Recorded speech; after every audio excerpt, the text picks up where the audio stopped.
nous sommes là, en fait, au milieu du guet. Qui a raison? Si on voit la décision actuelle, on peut penser que pour des raisons de souveraineté, pour des raisons de préservation de l'État, que effectivement les tshisekédistes ont raison. Bien, et que, comme viennent de le dire dans votre reportage, effectivement, un certain nombre de gens, il ne faut pas qu'il y ait d'impunité, il faut que justice passe. Et que ça pourrait être un excellent exemple pour les prochains candidats qui seraient effectivement reconnus de trahison ou coupables de crimes de guerre. Il est devenu milliardaire. Il était donc venu faire du commerce. Alors on va récupérer tout cet argent. Il va nous rendre ces 30 milliards de dollars. On va récupérer tout cet argent qu'il a volé au Congo.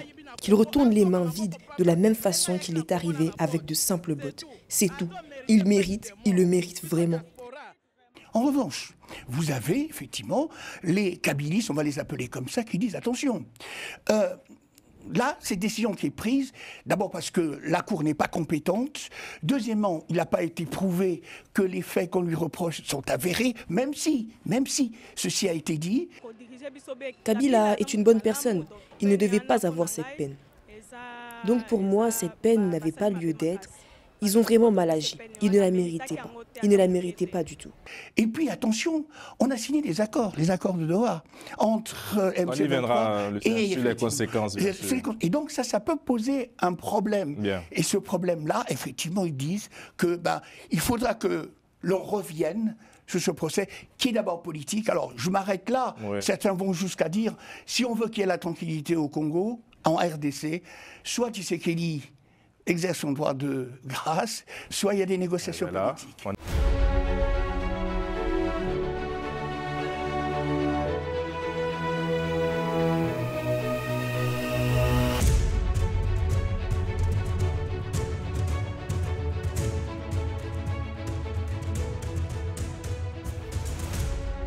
Bonsoir à tous. Le verdict est enfin tombé. L'ancien président congolais accusé d'intelligence avec les groupes armés dans l'est du Congo et de crimes de guerre a été condamné à la peine de mort par la haute cour militaire de Kinshasa. Pour décrypter cette décision de justice, je reçois comme d'habitude les chroniqueurs de la bande. Lucien Pobou, bonsoir. Bonsoir Carly et bonsoir à mes co-débatteurs. Bonsoir. Bonsoir. Bonsoir Carly, très heureux d'être là, merci. Abou Mavinga, bonsoir. Bonsoir Carly. Et le docteur Ben Luther Touré, bonsoir. Bonsoir Carly. Je reste avec vous parce qu'on va essayer d'abord de comprendre cette procédure, est-ce que dans la forme, tout a été respecté? Très bien Carly, il y a une bonne question. D'abord, je pense qu'il faut d'abord commencer sur les questions de compétences, parce que j'ai vu qu'il y avait beaucoup de critiques qui avaient été adressées à l'endroit de la compétence même de la haute cour militaire. Je rappelle que la haute cour militaire de la RDC connaît des infractions ayant trait avec des crimes de guerre, d'accord? Et en RDC, il y a une juridiction qui juge les anciens chefs d'État et les anciens premiers ministres qui s'appelle la Cour constitutionnelle dans sa dimension pénale. Alors, il y a une question qui se pose. Est-ce que le président Kabila est-il poursuivi pour des actes qu'il a posés durant l'exercice de son mandat? La réponse est non. La réponse est non. Il est poursuivi pour les actes qu'il a posés en tant que sénateur à vie. Pour preuve, son immunité avait été levée par le Sénat. Donc, de ce point de vue, la haute cour militaire est bien entendu compétente. Revenons sur la procédure. De quoi d'abord, qu'est-ce qu'on lui reproche? Il y a plusieurs choses d'accusation. Haute trahison, crime de guerre, crime contre l'humanité, collusion avec un mouvement rebelle. On lui reproche aussi d'être en intelligence avec une puissance étrangère pour renverser les institutions. Il a donc été, bien entendu, condamné à mort et avec...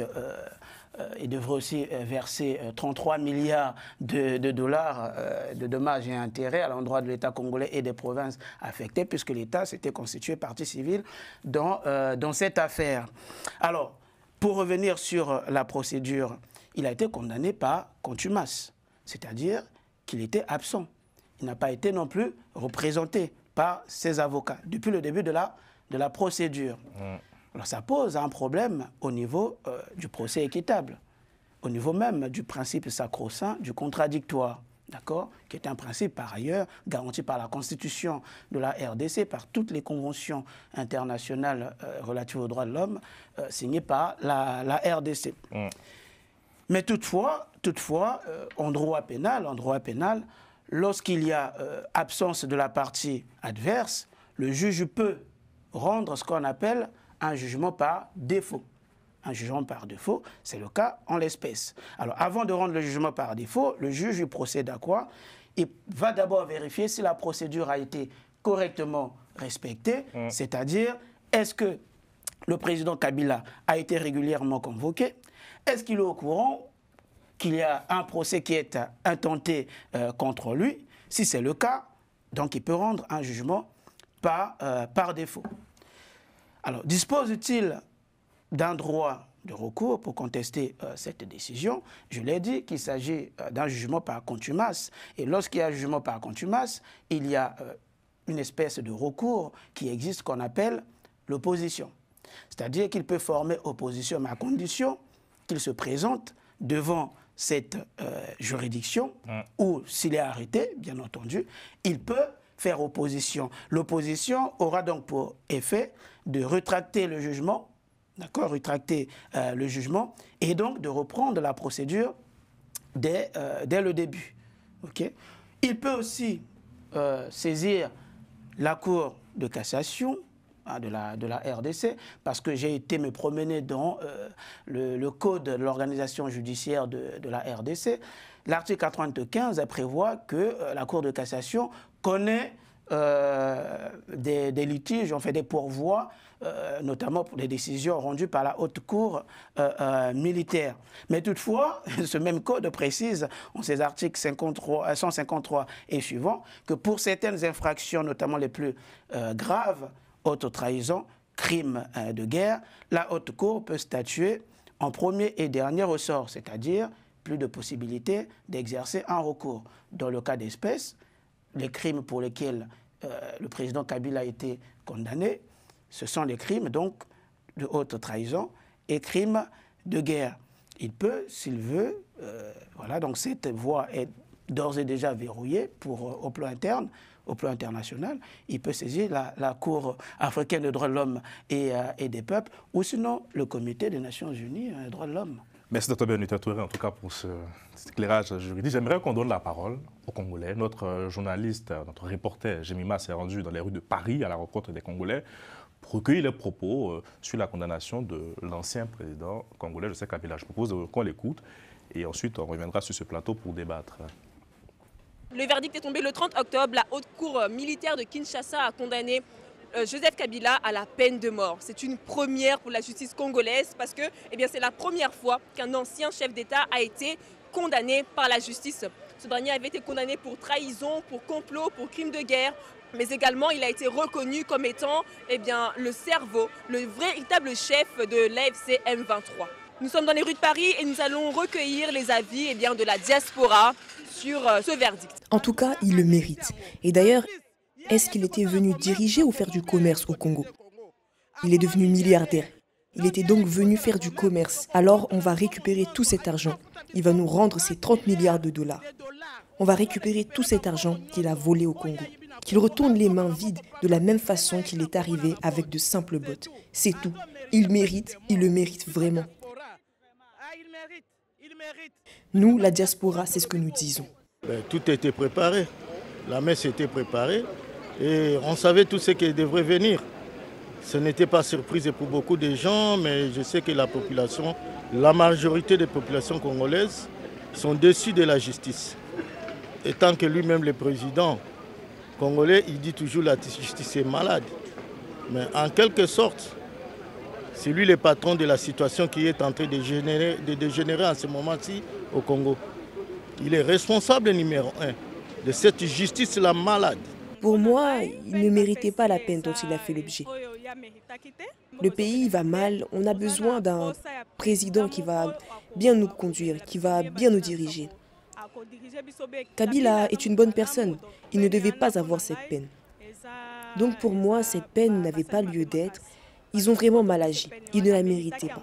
Ils ne la méritaient pas du tout. Que justice soit faite, parce qu'on dit toujours que la loi est faite pour les faibles. Non, ça doit s'arrêter, ça doit s'arrêter. Que la loi soit faite pour tout le monde. Pour tout le monde. On a vu, vous allez me permettre de vous parler par exemple du président Sarkozy. Ce n'est pas un des moindres. Mais le 13 octobre quand même, il va aller en prison. C'est ce que nous voulons, que ça change, que ça change. Jugé par contumace, Joseph Kabila n'était pas présent lors de son procès. Il n'y avait pas non plus d'avocat de la défense et l'opposition a qualifié ce procès de comédie. En revanche, en ce qui concerne l'accusation, eh bien, ce procès n'était pas un désir de vengeance, mais il était plutôt question de redonner à la population congolaise le sentiment que plus aucune impunité ne sera tolérée. Merci à Jemima. Lucien, Joseph Kabila a été reconnu coupable de crimes de guerre, de meurtre, d'agression sexuelle, de torture, de participation à un mouvement insurrectionnel, de complot, de soutien au terrorisme. Franchement, on parle d'un ancien président, on est d'accord, hein? Bien sûr. Ça fait bizarre de lister tout ça, mais bon, quelle lecture faites-vous de cette décision? Avant de revenir sur la lecture profonde à faire de cette décision, je voudrais d'abord rebondir sur ce qu'a dit le docteur Ben Luther. Le docteur Ben Luther, effectivement, donc, plante le cadrage juridique, et dans le même temps, il plante le cadrage juridique, il nous dit qu'il y a une possibilité éventuelle, si M. Kabila est attrapé, que l'on revienne sur sa condamnation s'il y a des faits qui sont prouvés. Voilà l'élément de débat. Or, quand on écoute les supporters de M. Kabila, ils pensent que cette décision est atrabilaire, c'est-à-dire fondée sur la partialité, la subjectivité, et qui ne reconnaissent pas, en fait, le tribunal militaire comme étant une cour compétente. Qui juge-t-on? Est-ce qu'on juge le colonel Kabila ou bien est-ce qu'on juge le président de la République? Si on juge le colonel Kabila, à la limite, ce que vient de dire le docteur Ben Luther est tout à fait recevable, mais si on juge le président l'ancien président de la République, à ce moment-là, peut-être que la Cour constitutionnelle, la Cour suprême, serait effectivement là de vigueur. Allons-y plus loin.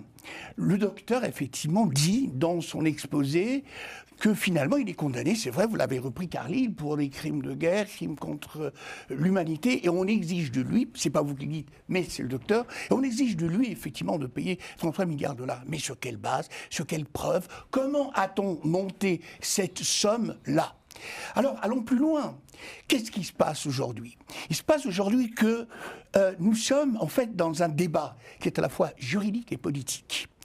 Toujours les supporters de M. Kabila disent en effet que ce qu'on lui reproche, c'est fondé essentiellement sur une décision politique, donc extrajudiciaire. Les tshisekédistes, eux, disent ils doivent payer sa couardise et ils doivent payer tous les crimes de guerre qu'il a en fait commis. Nous sommes là en fait au milieu du guet. Qui a raison? Si on voit la décision actuelle, on peut penser que pour des raisons de souveraineté, pour des raisons de préservation de l'État, que effectivement les tshisekédistes ont raison. Bien, et que, comme viennent de le dire dans votre reportage, effectivement, un certain nombre de gens, il ne faut pas qu'il y ait d'impunité, il faut que justice passe. Et que ça pourrait être un excellent exemple pour les prochains candidats qui seraient effectivement reconnus de trahison ou coupables de crimes de guerre. En revanche, vous avez effectivement les kabylistes, on va les appeler comme ça, qui disent attention. Là, cette décision qui est prise, d'abord parce que la Cour n'est pas compétente, deuxièmement, il n'a pas été prouvé que les faits qu'on lui reproche sont avérés, même si ceci a été dit. Et puis, attention, on a signé des accords, les accords de Doha, entre MC23 on y viendra, et sur les conséquences. Bien sûr. Et donc, ça peut poser un problème. Bien. Et ce problème-là, effectivement, ils disent que il faudra que l'on revienne sur ce procès, qui est d'abord politique. Alors, je m'arrête là. Oui. Certains vont jusqu'à dire, si on veut qu'il y ait la tranquillité au Congo, en RDC, soit Tshisekedi exerce son droit de grâce, soit il y a des négociations politiques. On est bien loin. Voilà. Sur la compétence, j'aimerais en tout cas apporter un peu plus de précision. Enfin, les avocats de la partie civile considèrent que Joseph Kabila ne mérite même pas d'être jugé comme un Congolais pour trahison, mais mérite d'être jugé plutôt comme un espion. Bon, je crois que cet argument a été écarté par la haute cour militaire. C'est un argument qui consistait à remettre en cause en fait sa nationalité. Ça a été très rapidement écarté par la cour. Je crois qu'on a demandé de se référer au gouvernement sur ce sujet. Voilà, et ils ont dit que voilà, à partir du moment où il a dirigé quand même notre pays pendant 18 ans, donc il est de facto congolais, que vous le vouliez ou non. Après, la question sur son origine, etc., peut se poser, mais la nationalité, ce n'est pas tant lié seulement à l'origine. Il est congolais. Qui m'a fait ma réaction sur cette décision de justice?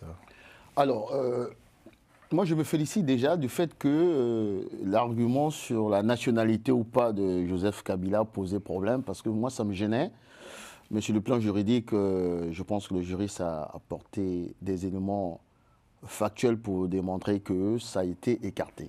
Première chose. Deuxième chose, par rapport à ce procès, il y a 2 chefs d'inculpation qui m'emmènent à donner un peu un avis préalable sur ce procès.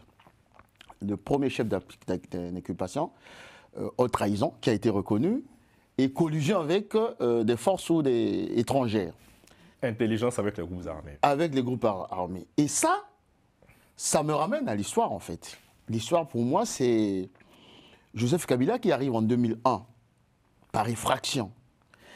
Et lorsqu'il arrive, nous sommes dans la continuité de l'AFDL, en fait, dont on sait qu'ils sont arrivés grâce au Rwanda. Et pendant 18 ans, on va y revenir encore dans les détails, que pendant 18 ans, j'ai toujours expliqué ici, apporté des arguments pour dire, me semble-t-il, et de manière tout à fait démontrée, qu'il a été presque le vassal d'une puissance étrangère qui s'appelle le Rwanda.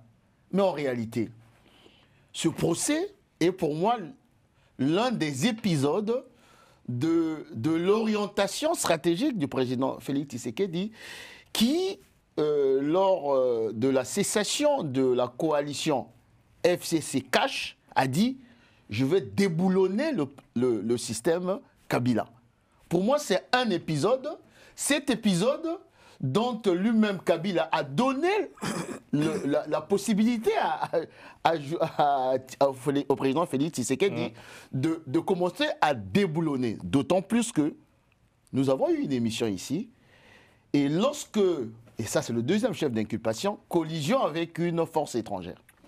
Lorsque Joseph Kabila est rentré par Goma, la partie orientale, j'ai eu à dire que ça, pour moi, ça a été un casus belli en tant que politique de la part du président Félix Tshisekedi. Tu viens d'acter le fait que tu fais partie des forces étrangères. Mais bien entendu, il faut, à travers le statut de sénateur à vie, qui t'a sanctuarisé, et donc il a enclenché cet épisode je terminais à cet épisode du procès. Mais je terminais sur maintenant le questionnement. On va y arriver. Bien sûr. Et face à cela, on se retrouve pas dans une impasse, dans une problématique très grave. Entre ceux qui parlent du camp de la patrie et ceux qui estiment qu'il nous faut créer les conditions d'un dialogue intercongolais et inclusive pour élaguer ces difficultés. Donc c'est une complexité assez rare. Mais c'est qui Bafimba, Amam avait une réaction sur cette décision. Regardez ce que le Front commun pour le Congo, le FCC, le parti de Joseph Kabila, a dit dans la foulée de cette décision. Il dénonce, je cite, une restauration de la dictature et a qualifié cette condamnation de chronique d'un meurtre annoncé. Est-ce que vous partagez les propos du FCC? Oui, je voudrais d'abord dire une chose. Les gens de FCC, ils ont leur droit d'exprimer leurs inquiétudes parce que nous sommes dans un pays que nous voulons que ce soit un état de droit. La République démocratique. Ce n'est pas le cas aujourd'hui, selon vous? Mais je pense que avec le temps actuel, la justice dans notre pays, nous avons beaucoup de soucis à nous faire. Qu'est-ce que je voulais dire par là? Là, nous sommes dans un procès typique. Nous aurions bien voulu, dans cette lutte contre l'impunité, d'avoir un procès modèle qui pouvait inspirer les générations présentes et futures, qui pouvait inspirer les jeunes qui veulent devenir demain des acteurs de la justice, devenir des juges, devenir des avocats. Mais il y a des interrogations qu'il faut se poser. Sur le plan juridique d'abord. Parce que, qu'est-ce qui motive la condamnation de Joseph Kabila? Parce que là, il y a un piège dans la condamnation de Joseph Kabila. On le condamne parce qu'il y a collision avec le M23, parce qu'il s'est retrouvé à Goma. Mais quand vous allez dans le chef... Pas que. Hein? Oui. Pas que, mais raison pour laquelle, quand vous allez dans le chef des inculpations, vous verrez qu'on est en train de les inculper, même dans ce qu'il a fait comme président de la République, sans le dire. Ah oui? Ah Ah oui, absolument. Mais du moment, quand on dit par exemple de meurtre, de viol, des éléments, on renvoie au bilan de ce qui s'est passé pendant qu'il était, parce que le viol ne date pas seulement avec le M23. Le problème de viol à l'Est, le problème de crimes à l'Est, le problème de crimes de guerre, de crimes contre l'humanité, c'est depuis des années. 30 décennies, et durant son mandat aussi, il y a cette situation, cette crise a existé. Donc, d'une manière ou d'une autre, on pose déjà un procès contre pas seulement un sénateur à vie, mais sans le vouloir peut-être, et sans le savoir, on a même un procès contre un ancien président de la République. Ce qui récuse d'ailleurs ce que vient de dire le docteur Ben Luther sur la procédure, ça c'est d'un. Des deux. Alors son immunité était levée, hein, donc il est sénateur. Oui. Et des deux, et moi je parle tant que républicain, sans sentiment, sans passion. Quelqu'un qui veut que la République démocratique du Congo devienne le grand Congo du XXIe siècle, mais cher, un pays modèle de la justice. Qu'est-ce qu'on reproche à M. Joseph Kabila? Moi je suis d'accord que personne ne soit au-dessus de la justice. Qu'on ait jugé Kabila, c'est une bonne chose, mais il faut le faire dans le Nord. Les preuves. On nous dit, il est arrivé à Goma. Mais n'oublions pas que la constitution de notre pays garantit à M. Joseph Kabila d'entrer par n'importe quel coin de notre pays. Et je souligne que Goma comme Bukavu ne font pas partie d'un autre État. C'est la République démocratique du Congo. Donc, M. Kabila, ça je parle sur le plan du droit. On verra les aspects politiques et moraux. Donc, il peut entrer par n'importe quel territoire, ça c'est de un. Des deux, en tant qu'un ancien président, nous le voyons à travers le monde, quand votre pays est en grave crise, vous êtes en droit de faire vos propositions pour qu'il y ait une sortie de crise. Et c'est les déclarations qu'il a faites, ces 12 propositions, parce que je sais que certains des accusants, ils ont utilisé cet aspect aussi en disant son discours déjà montre déjà le discours de 12. Mavinga, ceux qui nous regardent, pour clarifier, pour aller très vite, le M23, l'AFC M23, quel est le statut selon vous?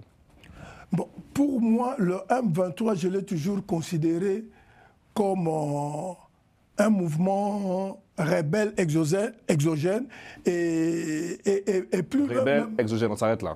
Joseph Kabila rentre à l'est de la RDC, c'est son droit, hein, la République du Congo est une et indivisible aujourd'hui.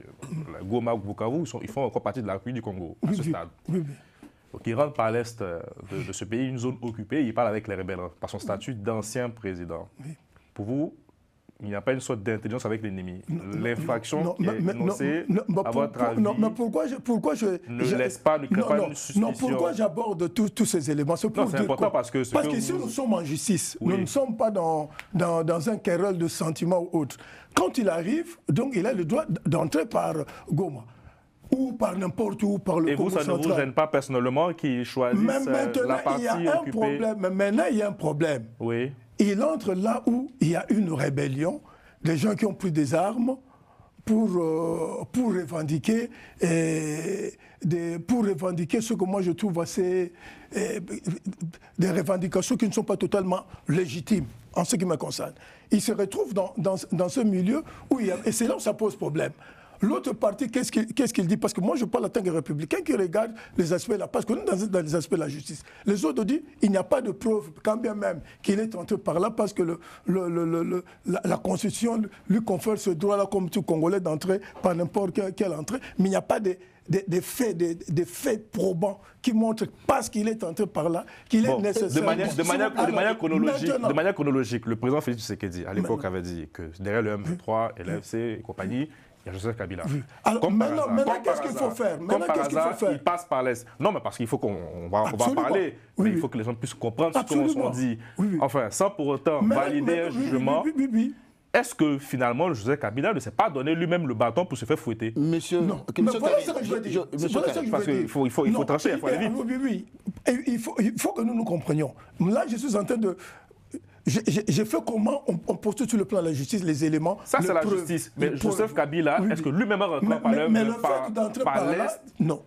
je ne peux pas parler d'une erreur, c'est quand même une erreur de sa part. Monsieur Mavinga Kassambeli, je vous rappelle. Oui, mais laissez-moi terminer. Mais rapidement, il faut conclure. S'il vous plaît. Il va terminer rapidement. C'est sur le plan moral, c'est quand même une erreur. Pour vous, c'est sur le plan moral? Ou sur le plan moral. Sur le plan juridique, votre constitution, article 180 te dit nul ne peut, sous peine de haute trahison, organiser des formations politiques, paramilitaires ou milices privées, ni entretenir une jeunesse armée. Bukavu et Goma sont sous l'occupation du AFC M23 qui est reconnu comme une bande armée. La résolution 2473 est déjà publiée où on estime que c'est une organisation avec les forces étrangères qui occupaient les deux villes. Ancien chef d'État, là, il fait acte de haute trahison. Pour vous rappeler l'histoire de la RDC. Je n'ai pas refusé ça. S'il vous plaît. Il faut qu'on se mette d'accord. Le même Joseph Kabila a poursuivi Jean-Pierre Memba pour haute trahison. Il faut bien clarifier les accusations. Le même Nous sommes en justice ici. S'il vous plaît. Le même Joseph Kabila a poursuivi Jean-Pierre Bemba pour haute trahison pour avoir été en collision avec les forces étrangères.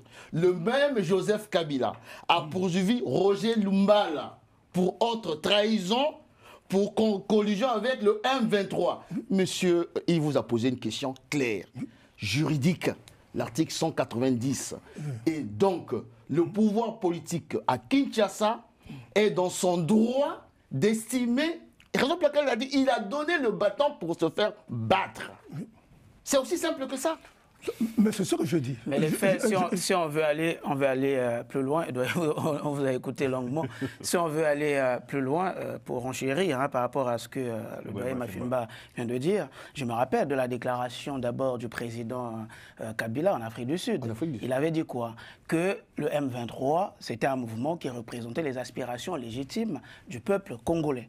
Premier fait déjà. Premier fait. C'est un mouvement, je rappelle, qu'il a combattu pendant des années. Lui-même, il a combattu pendant des années. Ensuite, il annonce son retour en RDC. Et par où il rentre? Il rentre dans les zones occupées. D'accord? Mais c'est très clair qu'il a une intelligence avec eux. Et quand il arrive, qu'est-ce qu'il fait? Il les rencontre.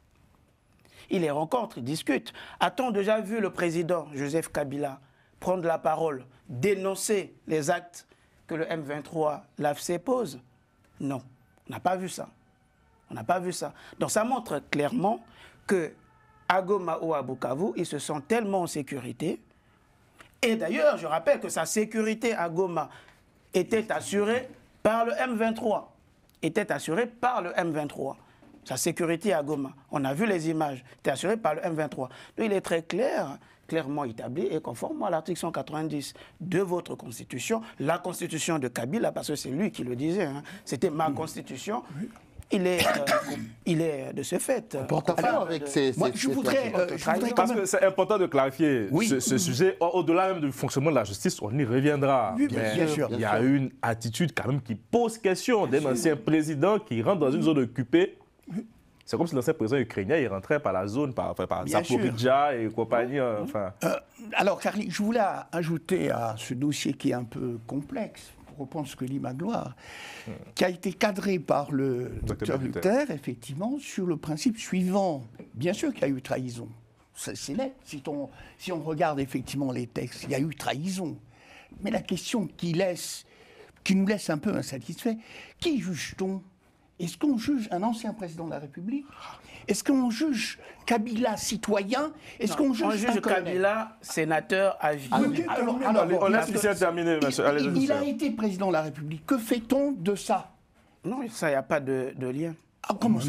Parce que si on le jugeait en tant que... Juste très rapidement, c'est une précision juridique. Très rapidement, ça veut dire quoi? Ça veut dire ceci. Oui. Est-ce qu'on le juge? Parce que quand on juge un ancien président, ça veut dire qu'il a posé des actes pendant l'exercice de son mandat. Est-ce qu'il est poursuivi pour des actes qu'il a posés pendant l'exercice de son mandat. À ce stade, c'est non. Ce n'est pas Parce dit. que les motivations sont claires. Non, les motivations de la justice sont claires. À ce stade, c'est pas vraiment ça. Les motivations de la décision sont très donc, claires. on le poursuit pour d'autres motifs. Voilà, sénateur à vie. Ah ouais, sénateur à vie. Alors, donc, il y a en fait une espèce d'incomplétude, il faut le dire, ok, dans les faits qui sont avérés, qui sont mis sur la table. Et puis, je vais beaucoup plus loin, un peu comme vous, parce que, bon, je regardais un tout petit peu.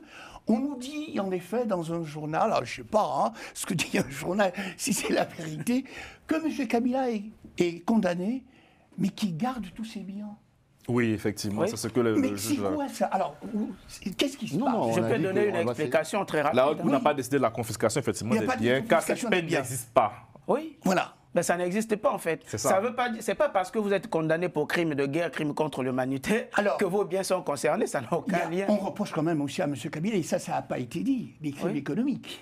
Oui, mais ce n'est pas la compétence de la haute cour militaire.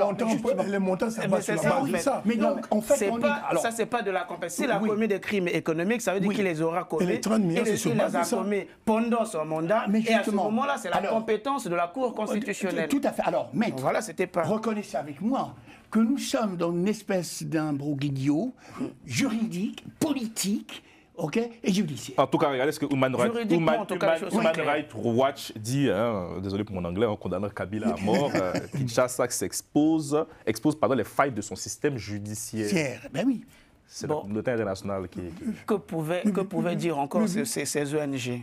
Oui, mais Carly, c'était pour dire quoi? Si je suis intervenu assez longuement, c'était pour dire quoi? C'est-à-dire là, quand vous allez dans la profondeur de ce jugement, donc on a jugé Kabila comme sénateur à vie, comme ancien président de la République démocratique. Mais c'est pas précisé dans la Et vous verrez même le 30 milliards. C'est pas dit. Et même le 30 milliards qui lui sont demandés, c'est lié d'une part au pacteur qu'on suppose qu'il aurait acquis. Ça, c'est des dommages et intérêts. C'est pas pareil. On parle d'une question juridique. Ça s'appelle des dommages et intérêts. On suppose qu'il est coupable d'un certain nombre de crimes, donc il doit indemniser les victimes. C'est des dommages et intérêts. Ça n'a rien à voir avec les détournements économiques.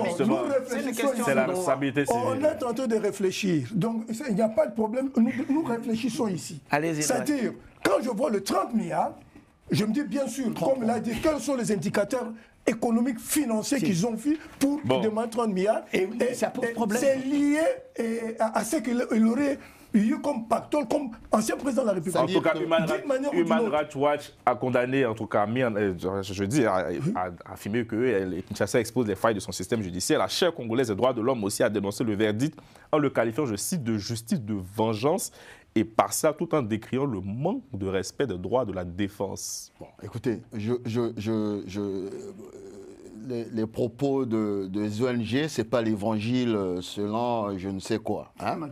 Parce que là, nous sommes dans un cas d'espèce qui ne doit pas seulement concerner la RDC, qui doit concerner toute l'Afrique entière.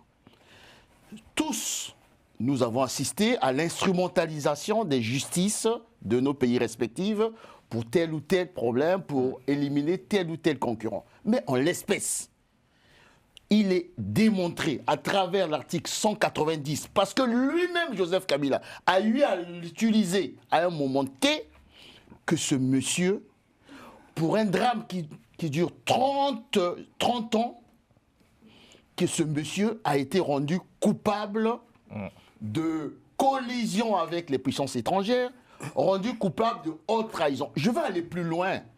Il faut toujours convoquer l'histoire. Vous savez, j'ai commencé pour dire 2001, il est arrivé par effraction dans les bagages de l'AFDL, c'est-à-dire dans les bagages du Rwanda. J'ai retrouvé une citation de Joseph Kabila en 2004, février 2004, en voyage officiel en Belgique, devant le Sénat belge. Il dit quoi? Il dit « L'histoire de la République du Congo, c'est aussi celle des Belges, missionnaires, fonctionnaires et entrepreneurs qui creusent, qui crurent au rêve du roi Léopold II de bâtir au centre de l'Afrique un État. Nous voulons rendre hommage à la mémoire de tous ces pionniers. » Monsieur Mavinga, ce message est aux antipodes du message de Lumumba, qui, en 60, fustige le colonialisme belge, fustige l'esclavage la plus atroce. Ça veut dire quoi? Ça veut dire que Kabila, quand il arrive là, Joseph, ce sont les étrangers qui l'emmènent au pouvoir. Ce monsieur a été imposé par les puissances occidentales. Et c'est pendant 18 ans qu'il a servi ces puissances occidentales-là à travers le Rwanda. Et aujourd'hui, lorsque vous avez écouté le premier commentateur, qu'est-ce qu'il a dit? Nous sommes heureux parce que ce monsieur est venu avec des bolts et autres, il doit repartir. Ce n'est pas que je suis en train de sublimer la justice. Je suis en train de vouloir estimer que ce monsieur a toujours servi, en fait, les puissances étrangères. Et l'acte qu'il a posé en rentrant par la partie orientale a fini par acter le fait que ça a été qu'un agent de la puissance étrangère. Alors, et que je finis? Oui, la justice, oui. Quel que soit c'est aujourd'hui, n'a fait que rendre justice à ce que, je pense, 80% des Congolais ont toujours pensé que... Bon, je dois cadrer le débat, monsieur. Enfin, la peine de mort a été prononcée. Mais l'idée, c'est de savoir la question de l'effectivité, monsieur. Pourquoi, je dirais, on a opté pour cette stratégie? Quel message on voulait envoyer clairement? Et surtout, la question derrière tout ça, c'est est-ce que cette condamnation, parce que ce qu'on entend de certains commentateurs depuis mercredi, est-ce que cette condamnation pourrait avoir un impact sur le processus de paix enclenché à la fois à Washington comme à Doha? Ça veut dire simplement qu'il n'y a plus d'impunité. Je veux dire, quel que soit le niveau de responsabilité et de fonction qu'on occupe, il n'y a plus d'impunité. C'est le message, en fait, envoyé par Tshisekedi et ses hommes à la direction, à l'attention, si vous voulez, du monde international. Bien, ça c'est la première chose. Deuxième chose, malgré tout, en envoyant cette façon de faire, c'est que Tshisekedi veut attirer la lumière sur lui et polariser l'idée que, finalement, on a là un homme politique responsable qui prend ses décisions. Mais je répondis ce qu'a vient de dire mon ami Magloire. Mais je vous en prie, cher ami. Et Mobutu, vous le mettez où? Vous mettez l'accent sur Kabila. Mais Mobutu est arrivé aussi avec les bottes des Belges. Je suis d'accord. On est d'accord là-dessus. Et donc, qu'est-ce qui se passe aujourd'hui? Le problème, c'est pas tant la qualité ou la compétence des gens qui sont aux affaires en Afrique, c'est de voir en effet quel est leur aspect moral. Bien. Or, de ce point de vue-là, Kabila, Mobutu, c'est la même chose. Je ne dis pas le contraire. Et j'irai même plus loin. Attendons de voir la fin du mandat de Tshisekedi. Vous n'avez pas posé ma question, Lucien. Est-ce que cette condamnation peut avoir un impact sur le processus de paix? D'accord. Mais bien sûr, vous m'avez pas entendu. Bon, aussi, pardon. Oui, absolument. Ça aura un impact. Je voudrais tout simplement... Dans quel sens il faut ça aura un impact. Vite, oui. Cette condamnation à mort, d'abord, si je prends le truc de Doha, pour moi, Doha n'a plus le droit d'exister. Pourquoi? Ah oui? Parce que, je m'explique, on a condamné à mort les acteurs du M23. Donc on ne peut pas négocier avec des cadavres en différé. Alors vous reconnaissez que Kabila est l'acteur du M23. On ne peut pas négocier avec des morts en différé, parce qu'ils sont déjà condamnés à mort. Comme ils sont déjà condamnés à mort, ça signifie que le processus de Doha... Vous reconnaissez que Kabila est le président Kabila est un membre du M23, le chef, comme on dit dans le jugement, la coalition du M23. Mais c'est ce que je suis en train de le dire. Non, mais c'est pour clarifier, qu'on puisse nous comprendre. C'est ce que je suis en train de le dire. Ouais. Il ne faut pas me faire dire ce que je n'ai pas dit. Je réponds à votre question. Oui. Il est condamné à mort. Oui. En tant que membre du M23. C'est ça. C'est une décision de justice. Oui. Je ne me prononce pas sur cette décision de justice, je n'ai pas tous les éléments de la justice. Allez-y. Mais ce que je suis en train de dire, la première conséquence, c'est quoi? C'est la fin du processus de Doha. Pourquoi?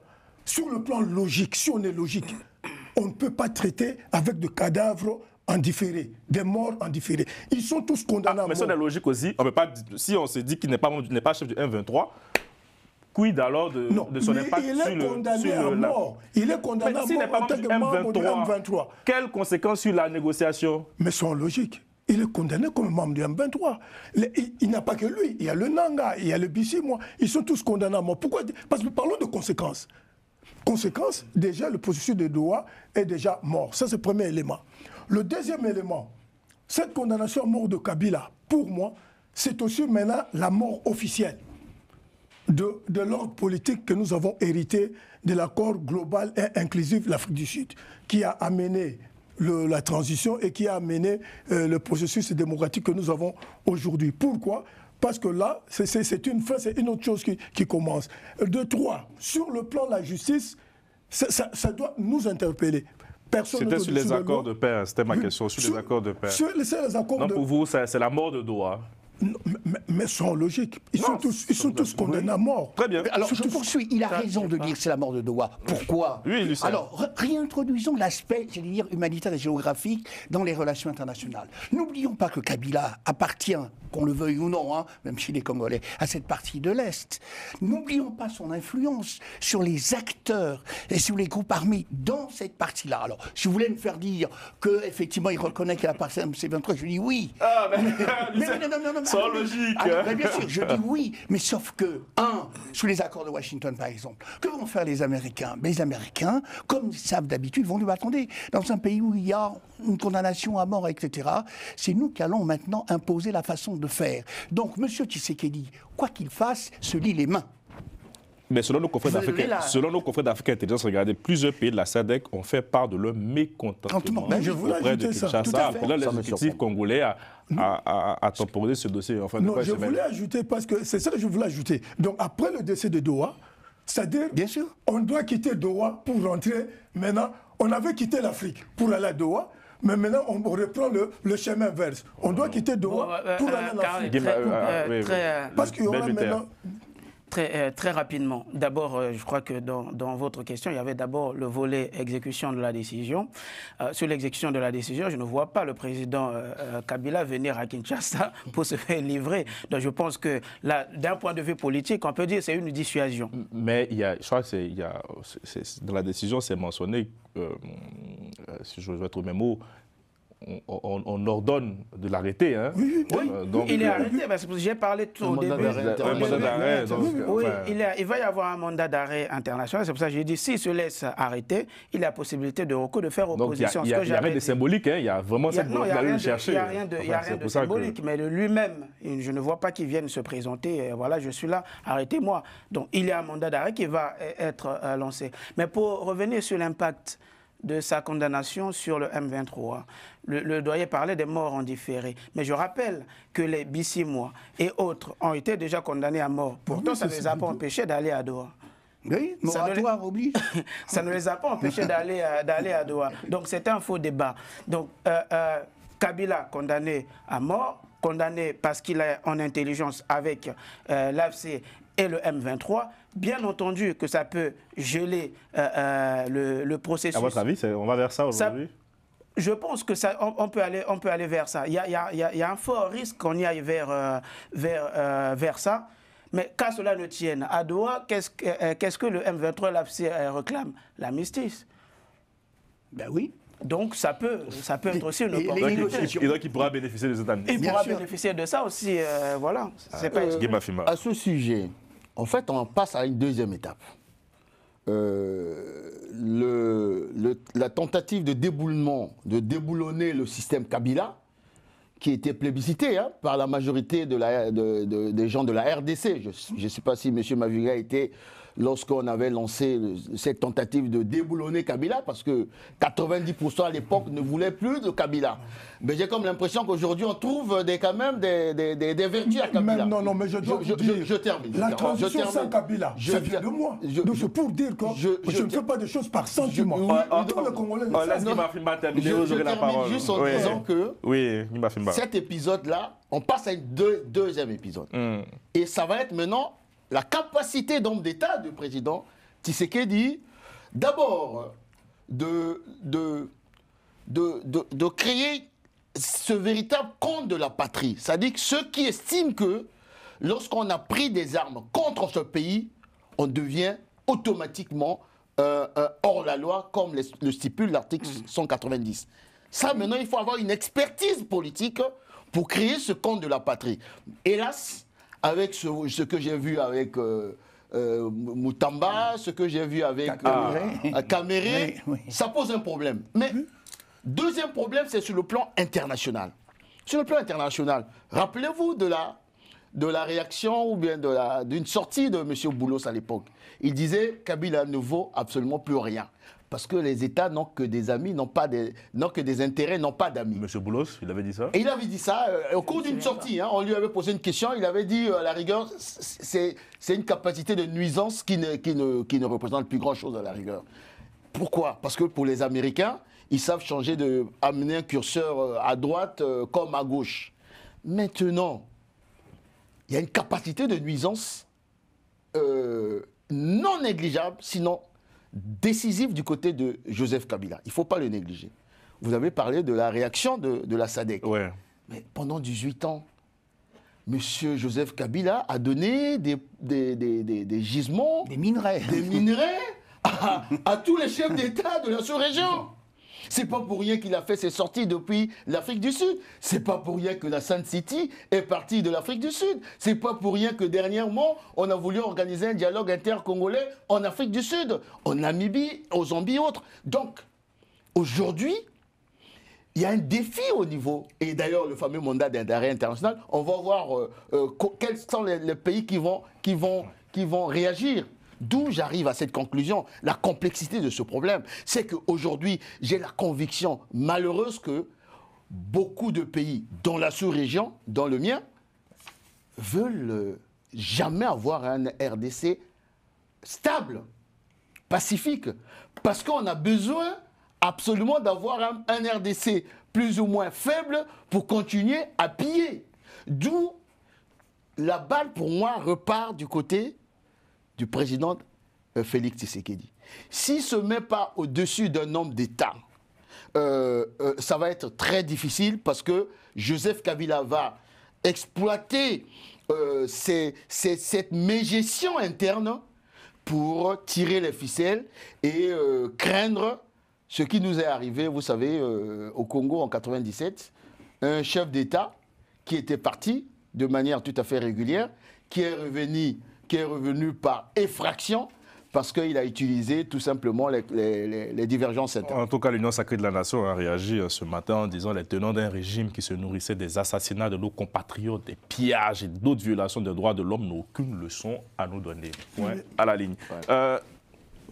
Il faut qu'on avance. Oui. Je crois qu'il faut nourrir la réflexion. Est-ce qu'il faut enterrer Joseph Kabila avec cette condamnation à la peine de mort ou il faut s'attendre à ce qu'il puisse renaître de ses cendres?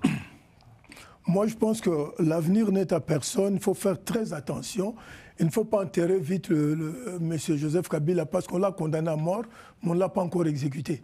Pour dire que nous avons mis en œuvre notre décision de condamnation à mort. Mais je souligne rapidement, seulement rapidement en passant que moi je ne suis pas un défenseur de Joseph Kabila, mais l'avenir nous dira quelque chose. Mais je voudrais d'ailleurs dire, je suis d'ailleurs le premier Congolais qui avait de manière ouverte, connue de tout le monde, défié Kabila, surtout moi, en 2012. Et j'ai même publié une voix, c'est ça ma force en tant qu'écrivain. J'avais publié 20 engagements pour une transition exceptionnelle sans M. Joseph Kabila. C'est pour dire aux gens que je ne suis pas venu pour défendre Kabila, mais je suis un républicain. Je tiens à une justice équitable. Alors, on défend personne ici. Il n'y a personne à une étiquette, on fait de l'analyse. Pour l'avenir, comme vient le dire Mafinga, si nous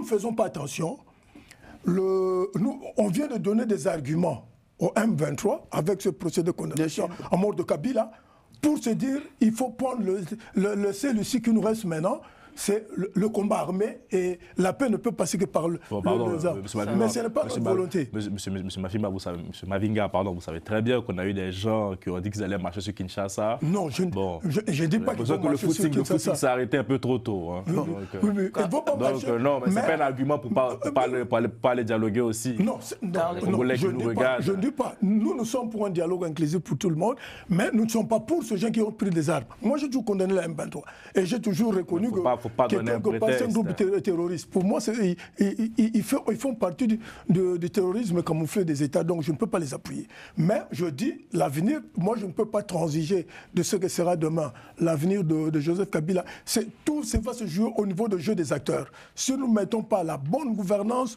nous ne mettons pas tout ce qu'il faut au niveau de la gestion de l'État, et Parce qu'ils ne vont pas, Kabila ne va pas se laisser faire. Ça, il faut le savoir. Et c'est à nous de prendre les dispositions pour que nous puissions aller de l'avant de manière pacifique. Est-ce que c'est un danger pour les institutions aujourd'hui, Joseph Kabila? Est-ce que c'est un danger pour les institutions? Non, moi, je ne peux pas le dire du coup c'est un danger. C'est le procureur de la République qui en avait parlé aussi.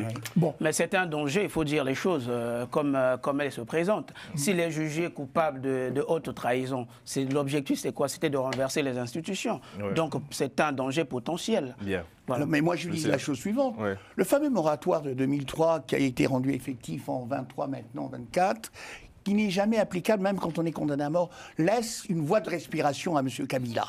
Et cette voie de respiration, d'abord parce qu'il a l'argent... C'est le président qui va décider. Hein. Non, c'est pas le président qui... C'est une ordonnance du président qui va décider s'il faut l'exécuter ou pas. Mais il ne sera pas exécuté parce que Tshisekedi ne peut pas prendre... Ça reste très bien, mais ça reste quand même assez infâme qu'un ancien président de la République soit condamné à mort. Mais justement, ça reste infâme. Je n'ai pas dit qu'il devrait l'être. Donc, je dis que ça laisse une voie de respiration à Kabila, ce qui lui permet effectivement de ne pas l'être, de ne jamais l'être, premièrement, et de ne pas mourir. Et deuxièmement, Kabila n'est pas totalement mort parce que la plupart des États, comme a dit Magloire, avec sagacité, effectivement, le soutiennent. Et le soutien, c'est trop dire, mais enfin, ils ont des intérêts. Ils ont des intérêts. En tout cas, je crois que le Zimbabwe avec Emerson Zimbabwe, c'est bien ça, lui qui était très fâché selon nos confrères contre le président Félix à l'issue de cette affaire. C'est la justice. Guy Mafimaru, je vous donnerai la parole tout à l'heure, mais regardez, quand je préparais l'émission, j'ai vu qu'il y avait un débat une polémique autour de la rémunération des avocats, 2,4 millions de dollars comme honoraires payés par l'État congolais pour les avocats de la partie civile. Je ne peux pas me prononcer parce que je n'ai pas des éléments véritablement factuels si c'est vrai ou faux. Mais si c'est avéré, c'est un scandale. C'est un trou. Il suffit le fait que c'est lié à la sensibilité du dossier et à la dangerosité de Joseph Kabila. C'est de cela que je suis un professionnel du droit. Oui, c'est trop. Je pense que quand on est avocat, l'avocat fixe ses honoraires en fonction de la situation et des intérêts en cause. Ça, c'est ce qu'il faut avoir. C'est un métier libéral. Voilà. L'avocat ne touche pas le salaire de la part de l'État. Donc c'est normal, il n'y a pas... En fonction des intérêts. Moi, ça ne me choque pas. Bon, on va rester sur le point. Désolé, mais bon, il fallait que je puisse se mettre d'abord cette info. Je pense, mon dernier mot, c'est de dire, est-ce que vous avez posé la question de savoir, est-ce qu'il... Kabila a une capacité de nuisance. Hein, je dis, il ne faut pas parler des États, il faut parler des chefs d'État mafieux comme lui aussi. Hein, parce que lorsque vous êtes d'un pays frère, soi-disant, et vous venez prendre des gisements miniers alors que le pays en question est en train d'être pillé, vous êtes un chef d'État mafieux. Et malheureusement, c'est la particularité de ces chefs d'État. C'est bien qu'il y a collusion entre le pays et le président. En cela, je pense que Joseph Kabila demeure... c'est une capacité de nuisance pour le RDC et toute la sous-région. Maintenant, je reviens... Oui, c'est clair. Et puis, il est parti avec des moyens considérables, avec un carnet d'adresses et avec de l'argent surtout, avec la convoitise malheureuse de la RDC avec ses minéraux et autres. Mais je pense en même temps que cette capacité de nuisance peut être atténuée, sinon éradiquée, au regard de la prise de conscience. Et hélas, je dirais pas assez. La classe politique de la RDC pose problème parce qu'ils n'ont pas encore pris conscience des défis majeurs et surtout de se dire, monsieur, là je m'adresse un peu à toute l'Afrique, quel est ce continent? Il faut prendre des armes pour se retrouver sur la table en train de dépecer un pays. Et jusqu'à quand on va... Bon, nous autres qui sommes des pacifiques, on n'a que comme arme la parole. Bon, on ne va plus exister dans ce continent. Et raison pour laquelle je suis du côté de ceux qui ont sanctionné sévèrement le comportement de M. Kabila. Parce que c'est de la forfaiture. Il mérite la peine de mort, selon vous? Peine de mort, il mérite ce qu'il mérite parce qu'un officier général, c'est un homme d'honneur. Un officier général ne prend pas les armes pour détruire son pays. Un officier général, j'en ai accompagné un, le général Joachim Yombi Opango, je peux vous dire que quand on a fait des grandes écoles, un officier général ne prend pas les armes pour détruire son pays. Il mérite la peine de mort, monsieur, c'est la dernière question. Il mérite la peine de mort, Joseph Kabila? Moi, je pense que la justice, il y a d'autres peines, hein, mais la peine de mort, tu sais que nous sommes des Bantous. En tant que Bantou, la peine de mort... Laissons cette affaire des Bantous. Absolument. Oui ou non, Je dis non. Voilà, c'est tout, merci. Moi non, mais il faut des preuves pour la traire devant les tribunaux. Merci Lucien. Moi, je suis juriste, donc le code pénal militaire prévoit pour ce genre de crime, d'accord, la peine maximale, c'est la peine de mort. Donc, le juge a estimé nécessaire qu'il fallait prononcer la peine de mort. On juge l'ancien président de la République, docteur. Il n'a pas qu'appliquer la loi. Conformément, En jugeant l'ancien sénateur. Mais on est en désaccord. Conformément à cet adage juridique, nous, l'homme criminel, nous la pouvons déléguer. Voilà. Pas de peine sans loi. Aucune loi, aucun crime, aucune peine sans loi. Merci beaucoup, monsieur. Voilà, juriste. Voilà. Merci. Voilà. Merci à vous, Moustapha Kanté. Bonne soirée à vous. Merci.